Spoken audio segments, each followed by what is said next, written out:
Hey everyone, it's Jacqueline and Adam for Pixie Dust PhD. Today was our second full day on vacation, post-arrival day, so it's day 3.5 since we sort of had an extra half travel day in there to get down to North Carolina for us. And we are still at Universal, so stay tuned to hear about a really fun and exciting day.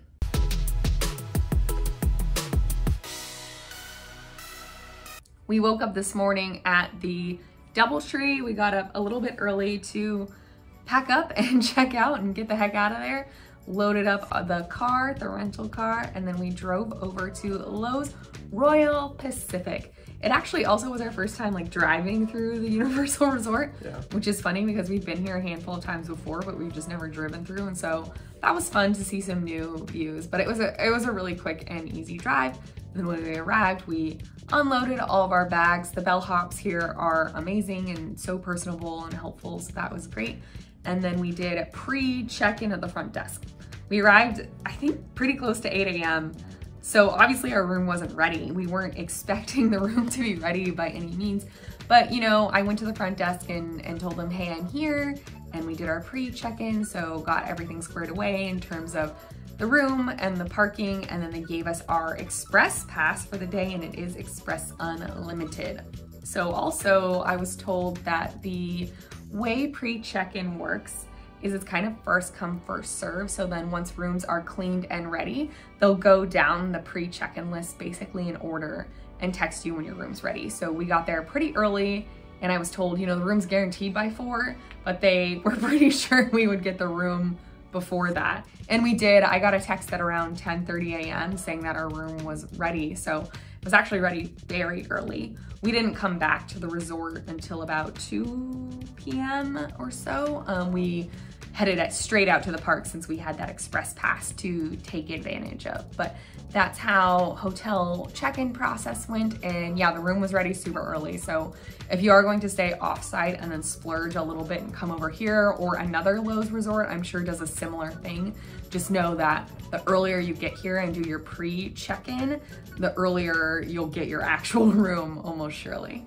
After dropping off our things at Loews Royal Pacific and doing the pre-check-in, we just headed straight to the park. So we took the water taxi over, which is a fantastic way to save some steps. Although honestly, like, this resort is pretty close to City Walk. The walk into City Walk is probably only 7 minutes. And then it's another, you know, 3 or 5 to the front gates of either of the parks. Yeah, and if you're going to Islands of Adventure, it's closer to that park. So it actually is easily just as quick, unless the boat is like getting ready to go here. Ready, yeah, it's probably faster to walk if you're up for it. The boats come every 10 minutes or so, and you do go through security before you get on the boat, which is nice. But honestly, security through the walking path is also like, there's no line. It's very fast. It's not a big deal.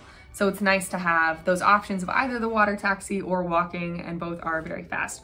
Once you're on the boat, the ride is only like 3 minutes or something. It's super fast, but it does take some time to load everybody and then get there and then park the boat and unload. So, I mean, honestly, it's probably the same amount of time. It's just whether or not you want to save your feet.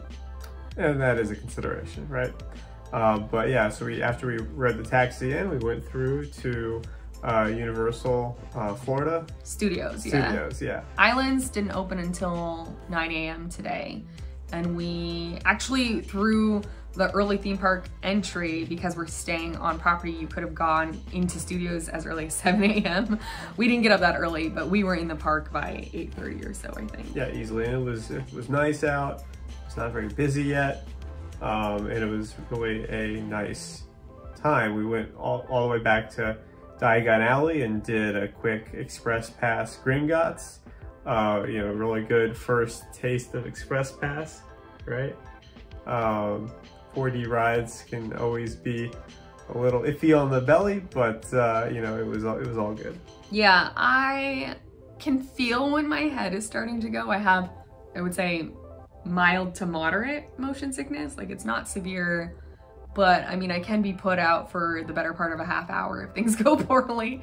And so yeah, there are just points in that ride where I would just like look away from the screens and, you know, focus on something else, and you can see the story through your periphery, and that works pretty well for me. But yeah, Gringotts I think was a 25-minute standby wait, and we went on pretty much instantly with Express. Yeah, so we do like the pre-shows and all that, but definitely saved a lot of time. Yeah. Then after that, we just kind of were hanging out in Diagon Alley a little bit, did some magic, and then decided to try and do some of the other coasters in Universal Studios. There were just a lot of rides we hadn't done in Studios because we've been very focused on getting on Hagrid's and Velocicoaster, which we did manage to do yesterday, and I'm glad we prioritized that. But yeah, there was a lot in Studios to do. But I do feel like with the Express Pass, I think we managed to do everything. You know, not necessarily going in each detail of one by one, but you know, after Gringotts, we managed to basically do a lap and do pretty much every single ride that we wanted to do. Yeah, wait times were really accurate too, in terms of the standby line from what we could tell today. They've been really accurate the whole time we've been here. And then so you basically just know that, you know, if something is a 10-minute posted standby, then Express is like, you're instantly on the ride. If it's 25 or 30 minutes, you're gonna end up waiting 10 minutes or so Express, which is totally fine. So yeah, we did Rip Ride Rocket. We did Men in Black, which I am terrible at. And it's really frustrating because I'm pretty competitive and I'm not the best loser, but that's fine. We did Minions. We did E.T., which I think that was our first time on E.T., right? It's just such a weird... It was a weird ride. Weird ride, yeah. It had a distinct smell also, which I didn't love, but it was fun and cute. And I liked the bicycles, like the things that you sit in were cool. What else did we do? We went into some fun character themed stores. Oh yeah. We did the Bourne Supremacy Stunt Spectacular. That was really cool, no actually. Spoilers, but it's very cool. It's really cool. The tech in there is amazing. The stunts are also really good. But I mean, if you've seen a good stunt show, you know what that's like. The tech is ridiculous. There were points where it was very hard to tell. There's a huge screen in the back, basically. And I think the stage platform rotates. And there were points where it was really hard to tell what was a physical prop on stage and like what was the backdrop. Yeah, and the only way you could tell whether a person was on the screen or in real life was whether or not they had a mask on. Yeah, so because they filmed scenes, you know, before the pandemic, presumably, so they would have background characters in the screen and they weren't wearing masks. And so the first scene, actually, there's like a huge crowd and then you're a couple main people up front on stage, but then a bunch of like background people on stage. And like Adam was saying, it was indistinguishable, like who was in the screen and who was on stage in the crowd other than the ones wearing masks, you knew, or here in real life. So yeah, the tech was, I mean, compared to all the other screen experiences here and really everywhere else we've been, it was just so much better. It was unbelievable. It was a really fun show. The whole thing took maybe, I want to say 40 minutes total. So it is a little bit of a time commitment, but I definitely think it's worth it. And I would highly recommend you check it out. It's a great way to take a break too and sit in some AC for a while. Yeah, it's good fun. So yeah, we spent some time in the Hello Kitty store. I'm a huge Hello Kitty fan. I geeked out about all of that. We went into SpongeBob StorePans because who doesn't love SpongeBob? That was super fun. So we had a pretty chill morning overall. We got a lot done, but with Express, it was just easy to sort of meander around. Yeah, and then we also had lunch at the Today Cafe. For me, that's really kind of a hit or miss spot. I think they probably have really good morning pastries, but I mean, just their lunch sandwiches were kind of just meh. They were fine. Like there was nothing bad. They were good enough, but it was nothing like amazing. I'm not saying like, oh, you definitely need to go here. They ended up being about $14 each, and you get a sandwich and a side.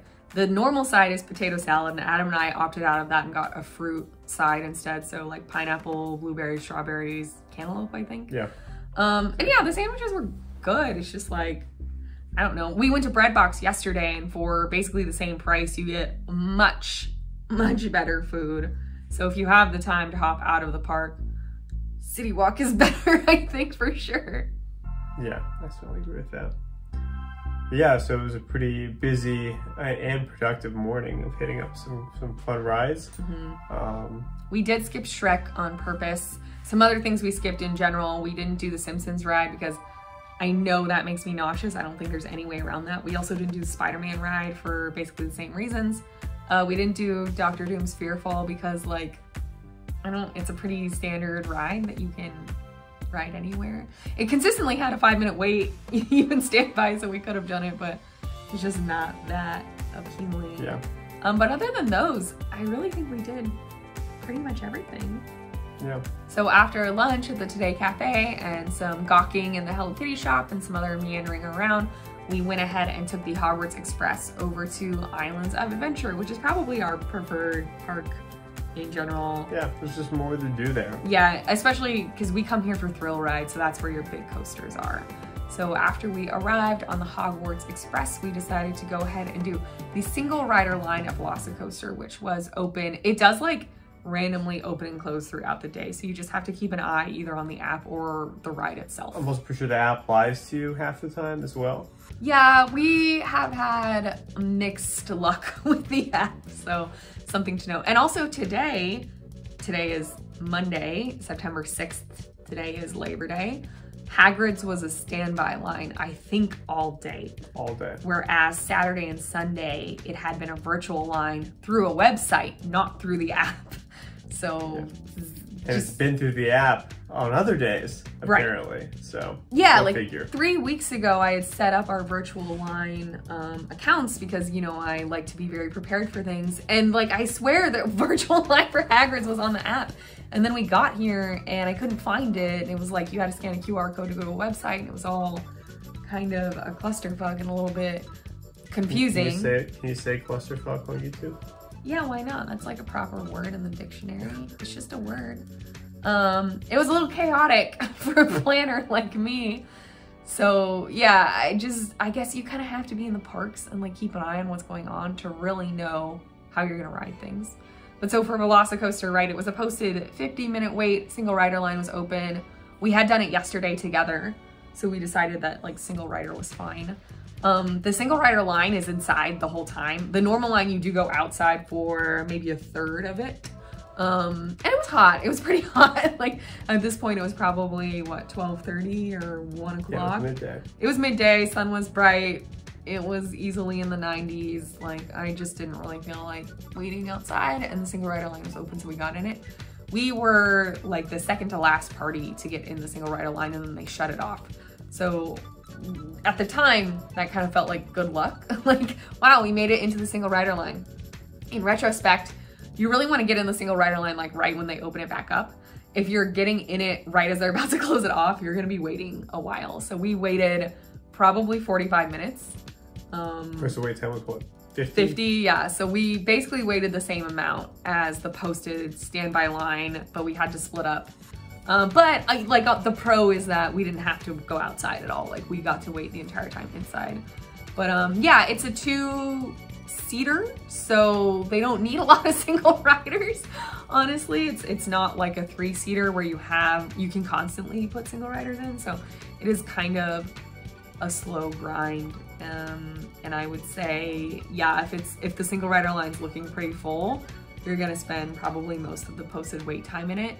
If the single rider line is pretty empty, like they opened it back up when we were about to do lockers. And those people who came in, you know, right when that opened after we had already waited for 25 minutes or whatever, waited 20 or 25 minutes less in the single rider line. So I think that's the strategy, is to stock it for when it reopens after being at capacity. Yeah, just like hang outside, some chicken tendies, and just wait for your moment and stuff your face and go for it. Yep. Yeah, it was awesome to get back on Velocicoaster for the second time. Still such a phenomenal ride, no spoilers, but I love it. If you love thrill rides, you are going to really enjoy it. And it's so smooth. Like, it's a brand new coaster, so of course it is, but it's so smooth, it feels so good.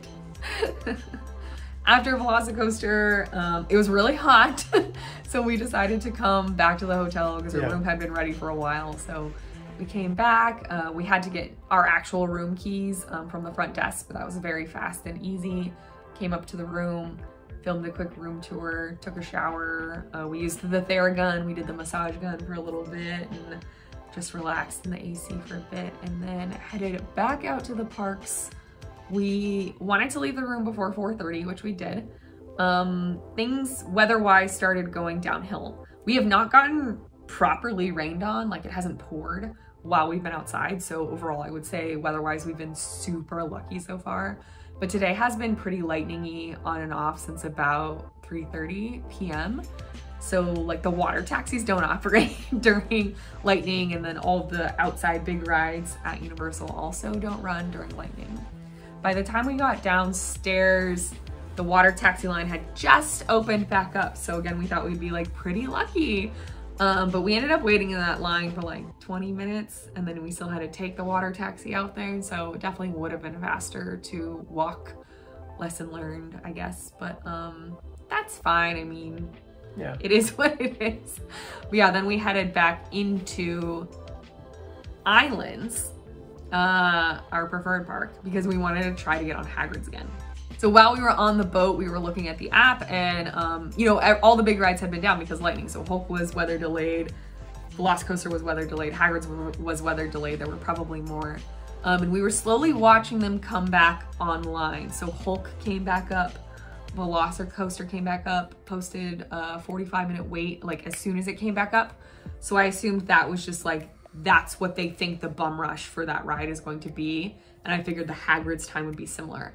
For whatever reason, Hagrid stayed down for weather delay longer than everything else. Like we made it into the park and it was still down for weather delay, but we decided to just head back to the Wizarding World just in case. And if it looked like Hagrid's was gonna be down for a while longer, we could ride the Forbidden Journey ride. That's right there. But we were probably approaching the Lost Continent when I got the notification on my phone that Hagrid's had come back up, and it posted a 35-minute wait. So then we sped walk pretty fast to the lockers and like got in the line. Yeah. Although we could actually see the lockers like in the distance. Right. When we got the noti that it was back up. So we didn't have that far to go. So we were probably like 1 or 2 minutes after. Yeah, but I think the notifications come a little late. Like in the app, if something's down for weather delay, you can set an alert that says, notify me when this is back online. Yeah, I'm guessing that is a couple, you know, 1 to 4 minutes late or whatever. So yeah, we got in line probably like 5 or 6 minutes after. I think probably 5 to 10. Okay. But yeah, so we got in the line and it was posted 35-minute wait. And we were kind of nervous because where we, you know, you walk through a lot of it and then you stop at some point. Where we stopped was much further back than where we had stopped yesterday when we had the virtual line. And that was like a 35 or 40-minute wait. So suddenly we were like, oh no, is this secretly like 65 minutes somehow? And it was moving really erratically. They had dumped the line for weather. And so I think all those people who got dumped got return passes basically. So they were having to deal with all of these people who thought they were gonna ride Hagrid's an hour ago or whatever coming back in as well. Yeah. So, I mean, I get why it was moving erratically. It just made it hard for us to judge what was happening. But you know what? At the end of the day, it was pretty close to 35 minutes. I think it was about a 40-minute wait. I did get increasingly nervous because I would check my phone and it went up to 50 minutes and then it went up to 70 minutes and I was like, oh my gosh, shoot. But yeah, it ended up being okay. And also, so on Hagrid's, if you can put stuff in your pockets, you can keep it. Even though it's a locker situation, they don't put you through a metal detector, which I learned yesterday. So I brought my phone with me this time. But yeah, so we got to do Hagrid's for a second time. I sat in the bike this time. Yesterday we got front row, which was awesome. This time we were like 4th row or something. Yeah. Still fantastic, a really fun ride. Getting to ride it a second time was awesome because now that I know sort of what happens, I was able to pay attention to a lot more details and like soak it in more. So yeah, that was super fun. There's a lot of details on that ride. Yeah. After that, we did decide to do Forbidden Journey. I think it was a 25-minute posted wait, but we used our express pass. That similarly is another ride where like, I am just looking over here quite a lot.